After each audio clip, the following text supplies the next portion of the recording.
Broadcasting from the business capital of the world, this is the Podcast Business News Network.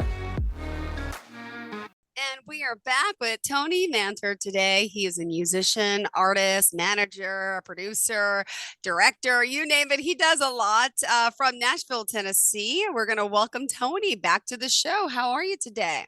Hey, I'm doing good. Yourself? I'm doing well. Thank you very much. Pleasure to have you back. TonyMantor.com is the website. That's TonyMantor.com. Again, for new listeners and viewers today, please introduce yourself. Well, I'm here in Nashville. I do production work, develop, produce, get people ready for labels, get them out there to radio. I do some management to try and help them get shows, just try and take and build careers. Yeah. And with your extensive background of being, an artist yourself and clearly all that you do, what would you like us to know about you for today? Again, since some new people out there, there's a lot to it. I know we got into deep last time about all the work you do and what you're doing. So why don't you catch us up to speed? Well, for all the new people that's listening, I mean, I've had a good run here. I've worked with a lot of well-known people. I'm working with Donnie Most of Happy Days, Debbie Campbell, which is Glenn Campbell's daughter. Worked with Jackie Wilson's son Bobby. I produced and managed Mila Mason for some times.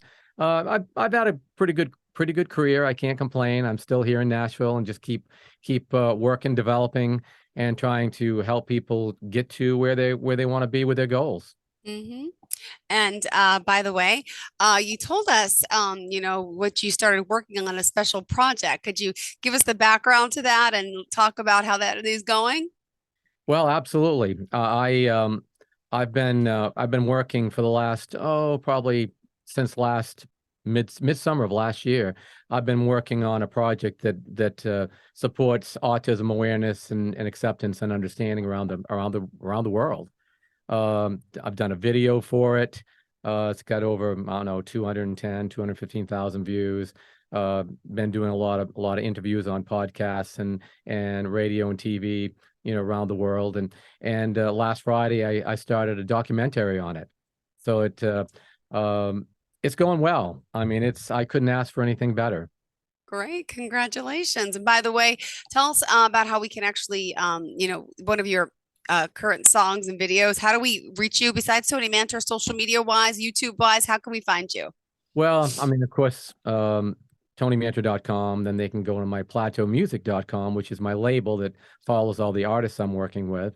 They can find me on all the social media networks and platforms, YouTube. I mean, I'm all over the place. They can Google my name. They can find me. I'm out there.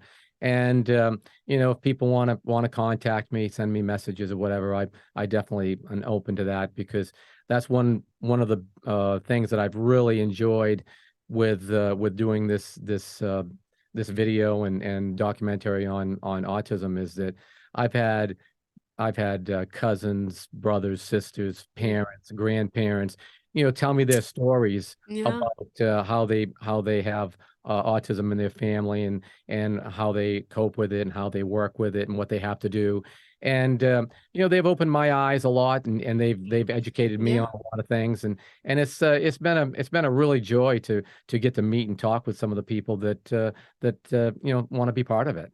Perfect. And by the way, let's tell everyone the name of the song that became so popular is. Well, it's Why Not Me. It's based on never giving up on your dreams, no matter when it happens. It only matters that it does happen.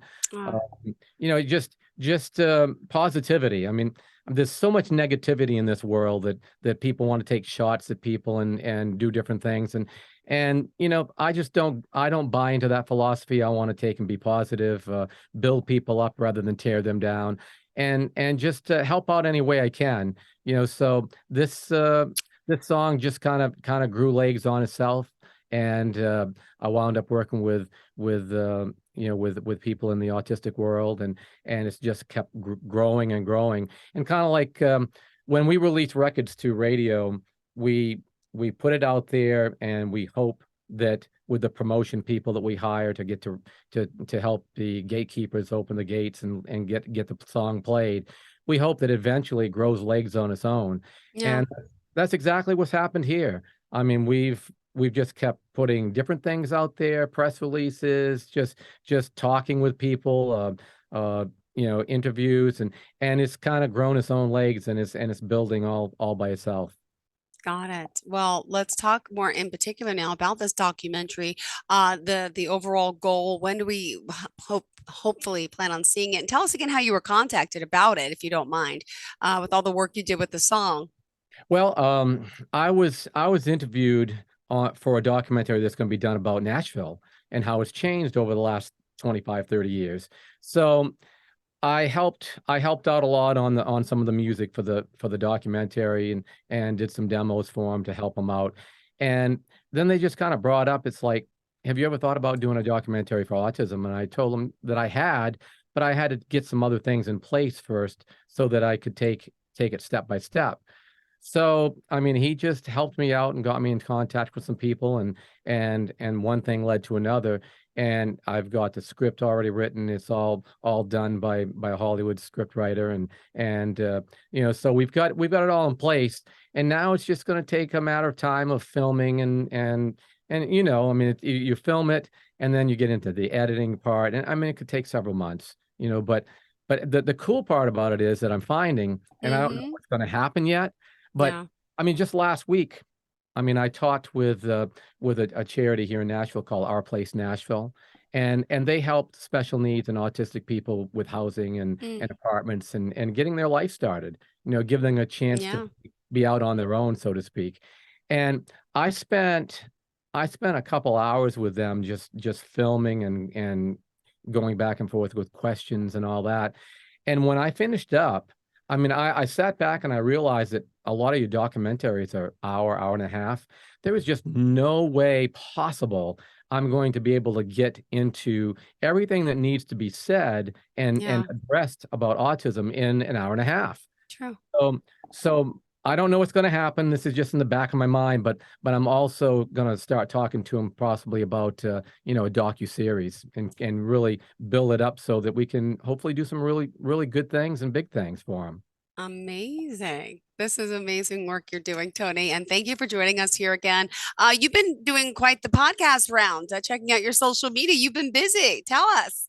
I have. I mean, I did a podcast Sunday, and it was really good. It was an hour long one, and we just talked about music. We didn't really talk about anything really in depth other than just how music has changed and different things, and it was really quite good to do.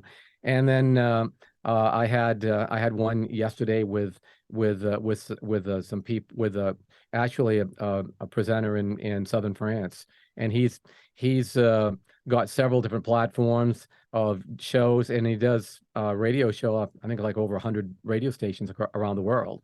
So we had a good conversation. I talked with this morning with a lady that's over in the UK, that she's autistic, and she's got two sons that are autistic, and we talked about different things on how we could present things and put things out there.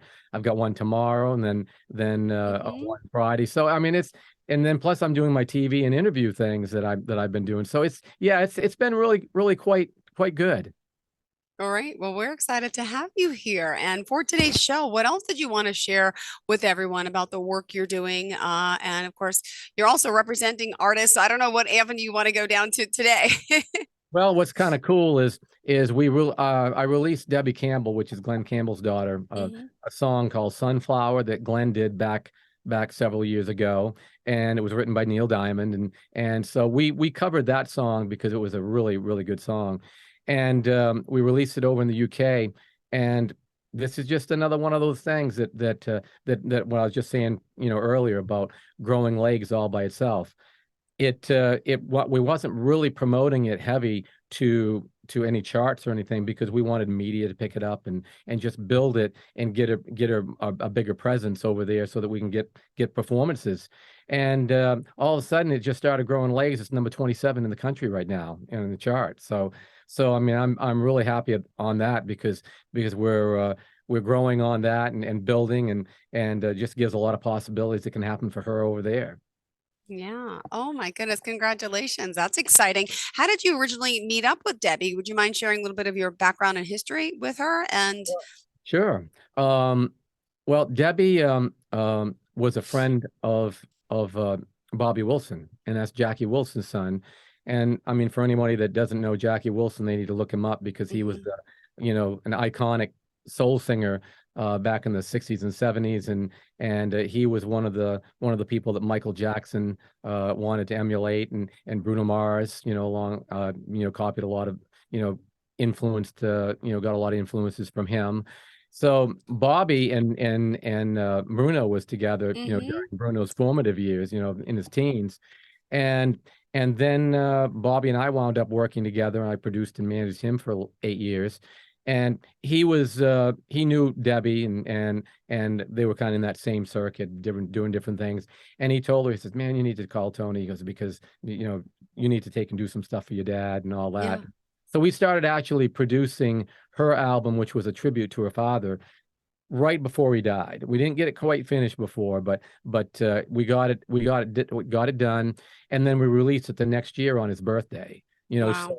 So from there I've released a few songs over in the UK, and this is her I think third song over there. Now it's starting to really pick up some steam, and as starting Sunday, which was the new week over there for them, we was 27 in the charts. Congratulations. Awesome. Awesome. Awesome. Who else are you working with? You're still available for hire if someone out there is interested. How does it work these days, right? Because everything is like, how do you pitch yourself in the business? Well, the whole formula for records and everything is the same. You got to get in and record quality projects and get it in front of the right people. But the key is really doing your homework and figuring out who you want to work with and what they've done. Because a lot of people can say, "Oh, I can do this for you, I can do that for you," but Mm-hmm. but in the music business, you've got to, and not just the music business, the entertainment business. I mean, you've dealt in that side of it, where you hear a lot of stories, you hear a lot of people say, "Oh, this is great, we're going to do this," and then 5, 6 months later, or 2 months later, or whatever the time frame may be, nothing happens. It's all just smoke. So the key is, check the person out. Mm-hmm. I tell everybody, check everybody out, including me. Make sure that if I tell you something, make sure you can verify it, that I've actually done that, that I can do that, because after a certain period of time, when a person's been doing it, they collectively have a body of work, Mm-hmm. and if you look at that body of work, where it's been, what it's done, what it sounds like, what it looks like, then that can determine whether that's a good fit for you. I mean, it's like if you're going into the movies and that type of thing, you've got to look at a producer's body of work. What kind of films has he done? And is it something that I would want to be associated with? Well, the same thing in the music business. What kind of records has they produced? Mm-hmm. What kind of chart history do they have? Have they had successes? What have they done? So it's just a matter of due diligence, doing your homework, and then ultimately at the very end, make sure that whatever you do is at the highest quality, because that's what counts. That's what will separate you from anybody out there. If you can put a record out that when you hear it on radio, you hear your star that you like, and then you hear your song, and then you hear a star that you like, the quality didn't dip at all. It stayed all at an equal level. The only difference was the style of music and the style of the song. Awesome. Yeah, interesting. All right, thank you so much. And by the way, currently you're living in Nashville, Tennessee, but you're originally from up north, right? Yeah, I'm originally from Maine. Um, Mm-hmm. I I traveled back and forth before I actually wound up in Nashville. I was doing some work in Boston and New York, and and I mean, hustle and bustle of the city, and then I wound up making a trip down at Nashville with some friends, and got to know the area, got to know a few people, and started developing a few relationships there. And then I liked it so much, I traveled back and forth to Nashville, the extra mileage, just to go there, because the quality was just as good, if not better, than what I was doing in Boston and New York. Plus the laid back attitude, it was just a very, very good atmosphere to be in. And I wound up falling in line with some people that had done some really good things, had big hit records, and could open doors for me and kind of give me guidance if I needed it. And so then I wound up making the move in '93, and this year here is my 30th anniversary of being here in Nashville. Wow, congratulations. Amazing. And what do you have behind you? We talked about Share behind you last week. What's that gold record doing? What is that? That's actually one of Cher's gold records that I was had given to me. Because I'm a big fan of Cher, and I got a chance to meet her and in a project that I was working on, and that's the great thing about music and entertainment business is you think that you look at other people and you go, oh wow, I kind of like what they're doing, and they wouldn't be interested in what I'm doing and everything. And And then, yeah. I've had opportunities where I've been in rooms with four-star generals, Hmm. and they tell their stories, which is really cool. And then they'll turn around, they'll ask me for my stories, and I'm going, well, it doesn't compare to what you've got. And they're just as interested in my stories as I am in theirs. And and then I've had opportunity to work with different people or be associated with people in the NBA, the NFL, and I produced Cedric Smith on a few songs, which he was a former running back for the Washington Redskins back then, and Minnesota Vikings, and great singer, great songwriter, and he's still in the NFL doing things and coaching and all that. So you just never know who's going to be around that next corner that's going to be someone that you might be involved with, professionally, or what, just meeting somebody and having some things in common and friendship, and it's just you just never know. It's just tremendous. Got it. And anything current happening in the music business that we should be aware of that's of interest to our listeners and viewers? You've been in the business for quite some time, so you've seen lots of changes. And we talked a little bit about like the whole streaming business last time, right? Right, right. How that affects things. It's unfortunate for the writer, you were saying, right? Yeah, I mean, it used to be that back in the '70s, the '80s, the '90s, you could take and write a song, you could hopefully get it recorded, and Mm-hmm. hopefully even if you just got an album cut, I mean, you was just really happy. Hey, man, I got an album cut. Yeah. An album cut on a fairly well-known, singer, and it doesn't have to be the level of a Garth or Barbara Streisand or anything like that. It just had to be someone that's out there performing, maybe have some hit records out there. And you could make yourself, 10, 15, $20,000 depending upon what they were selling and all that. Today's world, that's completely changed because unless an artist is out there actually performing and Yeah. selling merchandise, Mm-hmm. you don't get those royalties anymore because people aren't buying the albums, or the CDs. They're downloading I like, then they're cherry picking. It's like they'll go in, they'll listen to the album, they'll say, oh, I like this, I like 1, 3, and 5, and that way they'll download it.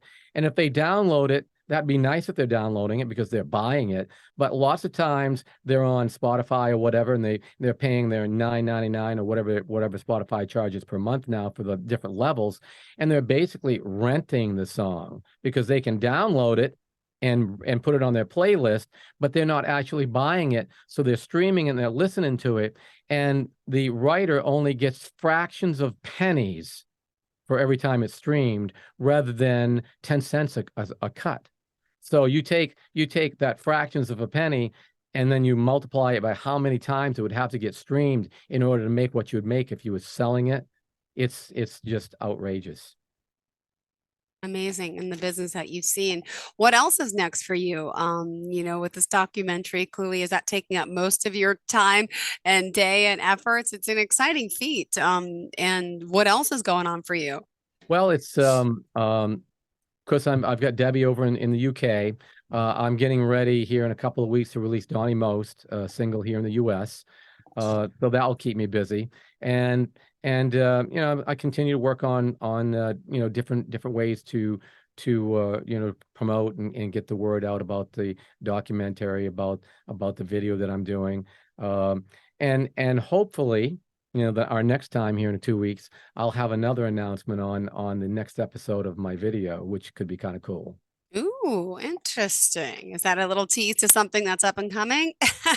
Yeah, yeah. I mean, it's um, I'm in the process right now of getting some B-roll and still shots from some people, and once I get all that together, then I can announce that and start building towards the next episode for Why Not Me, which will be released in April, which is Autism Awareness Month. Oh my goodness, that's right. It is coming up. Yeah, And, it's something that you've been very vocal about, clearly helping so many. And I feel like there's so many of us that have been touched by those that have been labeled autism. I hate using the label of it, but I know so many beautiful people with this, and it's just, it's amazing how the course society, how we're seeing an increase in the diagnosis of autism. And I just hope that stereotype of people that are different, and by you creating that video and this documentary, to learn to embrace and being different is beautiful. It gives us each and every one of us what's unique, and each and every one of us is a unique person and a soul. And I just hope this does, when we say raising awareness, what does that really mean? Right. yeah, I think it's more of, it's us understanding, loving, embracing, and right, right, not being scared of someone who's different. And, and I try to teach my kids, they're 6 and 8, about embracing others that are different. And, even if it's the class bully, you know what? Don't treat them like that back. You be nice and kill them with kindness. It's just, right. and the younger we learn nowadays, and I'm glad, because the school celebrates Autism Week. And I know last year they made this beautiful mural outside for the school. I'm just so happy that we've come so far, but again, there's still more work to be done. Could you share some of the, what you're encountering with those around you, and being with so many people, to make this documentary, and how they Yeah. feel about the cause? Well, the interesting part is the Autism Awareness Month is basically autism awareness and acceptance. And Mm-hmm. and I actually trademarked a slogan that I'm going to use on my documentary and different podcasts that I may do. And that's autism awareness, acceptance, and understanding. Because the biggest challenge I think that we have is communication. Mm-hmm. Because I had an interesting conversation just this morning with a lady, and she's autistic, and her son is autistic, and she's got an undiagnosed other son that Ah. they believe is autism. Mm-hmm. And the interesting part that masked her other son that's undiagnosed is that he's super intelligent. So because intelligent people sometimes can have their different little quirks and everything, she says it kind of masks the fact Mm-hmm. that she thinks that he's autistic. But the interesting thing that I came out of her conversation was the ability for people that you would not recognize that are autistic to tell you that they are autistic. Mm-hmm. Because as soon as they open up, Ah. sometimes, the first common thing that is said to them is, you don't look autistic. Mm-hmm. And autistic people, they look just like you and me. Yeah. There's no difference there as far as looks. And that, when somebody says that you don't look autistic to them, or they start talking to them about different questions that they don't know what to ask, then that makes the person that told them that they were autistic wish they hadn't have said that. Mm-hmm. And that's the biggest barrier I think that we've got to really, really address, is the fact that we should be able to allow autistic people to, if we don't know they are and they want to let us know they are, when they tell us that they are, we can't act shocked. We can't say, "Oh, you don't look autistic." We can't make stupid statements. Yeah. And we don't know that they're stupid, but that's where understanding and learning will help, because at that point we're not we're not tiptoeing around these people, not knowing what to say. If we do our due diligence and we understand a little bit, because we do the looking and finding out of it, then hopefully we can have a little bit more intelligent conversation with them and not make them wish that they had to let us know that they're autistic. And of Yeah. course, there are those that you can tell, that they're a little bit different, because autism there's so many different, spectrums of Mm-hmm. how it is. But we have to take and learn, and I think that's our biggest challenge is learning, and then once we learning, then the acceptance and the awareness is there, Yeah. because we're already aware. Then we accept it because we're learning and understanding. Absolutely.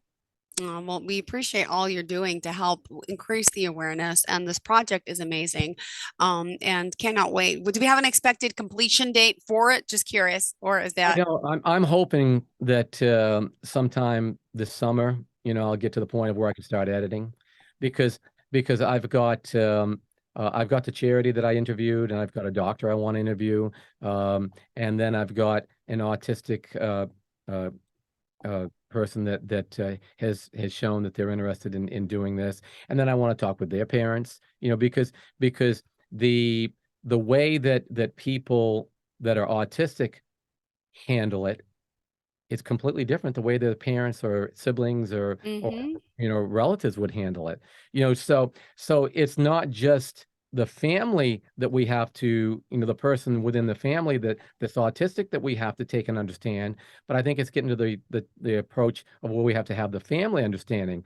Because one person told me that the understanding part, they love that I was bringing that up, because they have a 12-year-old that's autistic, and now they're having to teach their 8-year-old why their 12-year-old brother is different than them, Yeah. so that they can understand what the autism is that makes his brother just a little bit slightly different than what he is.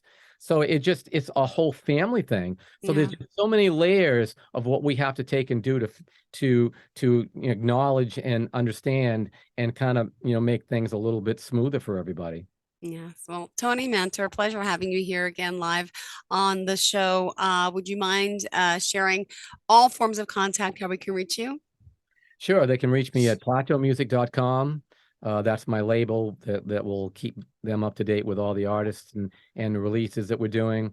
They can keep up to date on what I'm doing with my singers and productions and autism and any other projects I've got going on at tonymantor.com.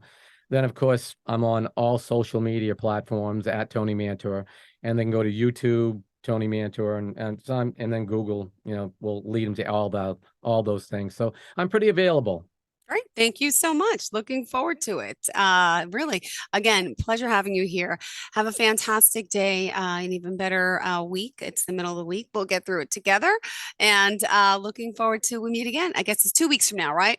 Absolutely. That's All right. right. Thank you, Tony. Have a great day. Are you looking for even more of the podcasts and hosts that you love? The Podcast Business News Network is proud to announce that you now have even more ways to listen live. Check out the MyTuner Radio, online radio box, and Simple Radio apps on iOS and Android, or find us online. Search for Business News Network on mytuner-radio.com, or search Podcast Business News Network on streama.com and onlineradiobox.com/US. Take your podcast on the go and don't miss a minute of the action.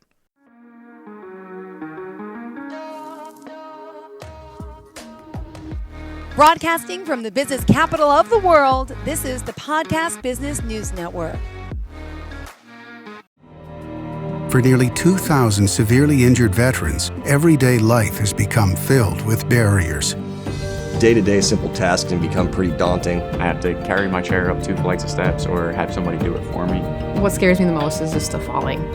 When I'm struggling with my house, I think, to have that one great barrier just knocked down, it's crucial. Home for Our Troops is a wonderful nonprofit that builds a mortgage-free, fully adaptive, handicap-accessible house. And there's no catch. It'll be our very first home that we've ever owned. This is a game changer. This is where your life begins again. We need you to join us in completing this important mission. Please visit hfotusa.org and help build homes and rebuild lives. Because of you, everything's going to be okay.